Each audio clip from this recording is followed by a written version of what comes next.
Y, a ver, de alguna manera les dio resultado, porque se tuvo que aterrizar este tema, se tuvo que discutir y se tuvo que dar un paso al lado. O sea, hay un precedente. Sí, por eso digo, pero yo creo que esa no es la solución, por lo menos para los planteamientos que ellos están haciendo.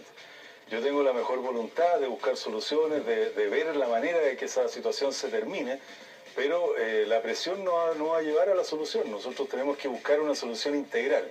Para eso estamos viendo algunas fórmulas que no las puedo anunciar acá, pero estamos viendo algunas fórmulas para lograr en definitiva que el cumplimiento de las penas a las cuales están condenados cumpla con ciertos requisitos en términos del recinto penitenciario en que están.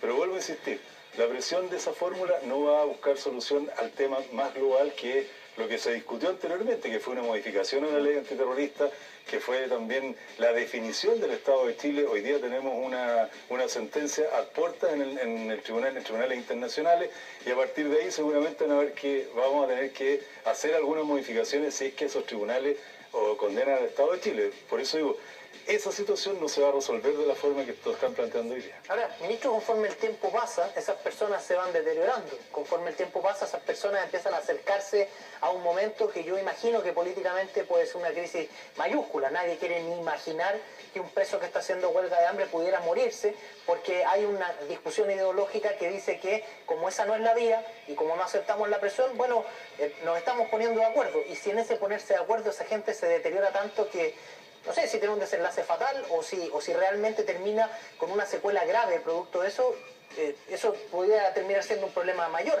Me imagino que ustedes lo analizan así, ¿no? Por supuesto, el análisis que nosotros tenemos primero es la preocupación permanente por quienes están en huelga de hambre. Doctores, estamos siempre encima para evitar que lleguemos a extremos como eso. Perdón, ¿hay diálogo también? Entre Gendarmería y los ¿Pero internos, como autoridades? Sí, claro, hay una conversación permanente. Nosotros estamos también preocupados desde Santiago respecto del punto. Pero en realidad nuestra preocupación por su salud es y será permanente, y no vamos a llegar a esos extremos porque estamos además facultados por la propia Corte de Apelaciones en determinados momentos de preocuparnos de la vida de aquellos que están en esa situación. Yo quería seguir con este mismo tema y quería preguntarle una declaración que hizo el ministro del Interior cuando señaló que no van a aplicar más la ley antiterrorista. ¿Qué significa eso en la práctica? ¿Se va a evitar? ¿Es lo que se está tratando de señalar hacia, bueno, los abogados del Ministerio del Interior? Porque lo que haga la Fiscalía es algo aparte, lo que haga y lo que decían los jueces también respecto a lo que se presenta también es algo aparte. ¿Qué piensa usted, ministro de Justicia, y cómo se movilizan en ese sentido?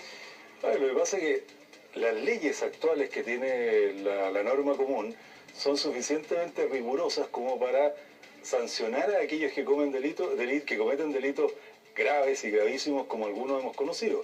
No se requiere una ley antiterrorista para hacer la investigación y proceder a castigar o sancionar a quienes cometen esos delitos. Por eso ¿Fue injusto aplicarla antes, entonces? Mire, yo creo que la ley antiterrorista no es para ser aplicada en las condiciones de hoy día. La ley antiterrorista tiene una razón, que es realizar actos terroristas que tienen por finalidad amedrentar o conseguir algo respecto a la población. Hay delitos que se pueden haber cometido y que se han cometido y han sido condenados por la ley común. Por eso el ministro del Interior ha dicho, mire, nosotros no vamos a aplicar la ley antiterrorista. Chile no está en un segmento del mundo que tenga terrorismo que pueda ser perseguido a través de la ley antiterrorista.